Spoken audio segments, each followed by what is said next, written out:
Vinícius Júnior saiu de campo vomitando durante a goleada da seleção, e o que os médicos descobriram depois chocou a comissão técnica. Não foi um mal-estar qualquer. Não foi desidratação simples. Não foi apenas cansaço acumulado. É sério. Nunca se viu algo assim há dias do confronto com a Escócia, que marca o último teste antes da Copa 2026. E tem um detalhe que a CBF ainda não confirmou publicamente. Vinícius Júnior recusou o exame complementar no vestiário logo após sair de campo. E o pior ainda nem veio à tona. Nos próximos minutos, você vai entender exatamente o que aconteceu, porque isso é grave demais para ignorar, e como isso muda tudo para o Brasil na Copa. Quando um extremo como Vinícius Júnior apresenta indisposição física a menos de uma semana de um jogo oficial, você não está falando de um problema qualquer. Você está falando de risco à escalação, de vestiário abalado, de Carlo Ancelotti entre uma rocha e um lugar muito duro. Vinícius Júnior é o titular absoluto da lateral esquerda brasileira. Mais de 50 aparições pela seleção, gols decisivos, liderança tática que Rodrigo ainda não consegue replicar no mesmo nível. Quando Vini cai, o Brasil inteiro sente. E os bastidores disso são ainda piores do que parece. Tudo começou no minuto 75 de um jogo que já estava perdido para a seleção. A goleada vinha pesada, o placar aberto, a moral no chão. Vinícius Júnior, já cansado dos 70 minutos anteriores, tenta uma última investida pela esquerda. Ele recupera a bola, avança alguns metros. O ritmo visível mais lento que o normal para ele. E é aí que o corpo dele freia. Vini leva a mão ao rosto. Para de repente. Um preparador físico ao seu lado sinaliza, faz gesto de preocupação. Vinícius Júnior faz negação com a cabeça. Tenta continuar, mas o corpo não responde. Troca de olhares com Marquinhos, que está perto.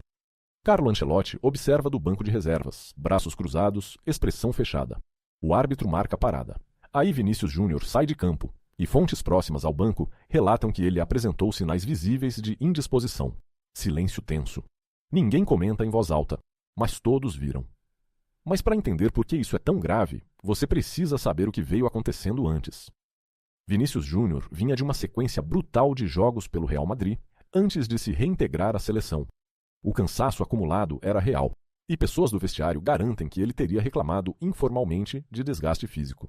A goleada sofrida amplificou a frustração coletiva, e Vini, como peça-chave do ataque, sentiu a pressão de recuperar o placar nesses últimos minutos. Nenhum contato foi diagnosticado em campo, o que alimenta a incerteza. Seria lesão muscular? Seria desgaste mental? Seria realmente o que circula nos bastidores? O vazio de confirmação é justamente o que tensiona tudo. E tem um detalhe que muda completamente a história. De um lado, o departamento médico da CBF e Carlo Ancelotti, que precisam garantir a integridade física de Vini para a Copa 2026, porque riscos a longo prazo superam ganhos de um amistoso qualquer. Do outro lado, a pressão da comissão técnica e da própria CBF por resultados imediatos, além do próprio Vinícius Júnior, que, historicamente, reluta em sair de campo e quer provar que está ok. E no meio disso tudo, Rodrigo esperando a oportunidade, Gabriel Martinelli na fila, Ryan pronto para ganhar minutos. Calma, porque o detalhe mais polêmico eu deixei para o final. Quando o boletim médico vazou de fontes internas horas depois do jogo, o vestiário dividiu-se. Veteranos como Marquinhos, Casemiro e Alisson adotaram postura de espera pela confirmação oficial, mantendo o silêncio respeitoso. Mas jogadores mais jovens começaram a questionar nos bastidores se Vinícius Júnior teria exagerado na reação. A comissão técnica evitou qualquer declaração pública, deixando tudo suspenso sob avaliação médica. A CBF teria sinalizado internamente, segundo a apuração do canal, que qualquer agravamento de lesão em amistosos seria responsabilidade direta de Carlo Ancelotti. As redes explodiram. Torcida dividida. Uns defendem Vini, afirmam que o corpo dele pediu parada. Outros cobram explicações sobre por que ele estava em campo se não estava ok. Imprensa aguarda boletim médico oficial, especula sobre diagnóstico, questiona a real gravidade. E enquanto isso, a incerteza paira. E é aí que a coisa fica ainda mais séria, porque Carlo Ancelotti está entre duas decisões ruins, e as duas têm riscos enormes. Se ele escala Vinícius Júnior no próximo jogo contra a Escócia sem recuperação completa, corre o risco de agravar uma possível lesão muscular ou indisposição antes da Copa 2026, o momento mais crítico para o Brasil em anos. Perde sua estrela.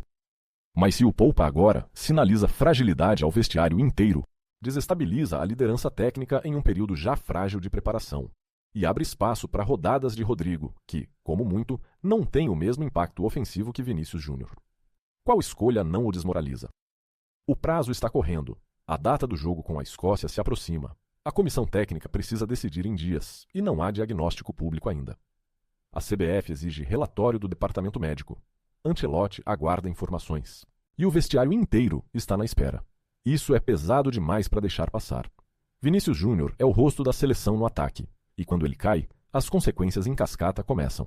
A escalação muda, a tática se adapta, as chances de vitória na Copa diminuem. E olha, isso está longe de acabar. Essa é a informação que circula até agora, nos bastidores da CBF, entre fontes próximas à comissão técnica. Mas nas próximas horas devem pingar novos detalhes, e eles podem virar essa história de cabeça para baixo. Para você, Carlo Ancelotti deve poupar Vinícius Júnior no próximo jogo contra a Escócia e arriscar perder rodadas decisivas de preparação? Ou escala ele mesmo assim e corre o risco de agravar uma possível lesão antes da Copa 2026? Escreve aí embaixo sua opinião. E se você não quer descobrir a próxima bomba depois de todo mundo, se inscreve e ativa o sininho agora. Porque quando isso estourar de vez, você vai querer ser o primeiro a saber, não o último.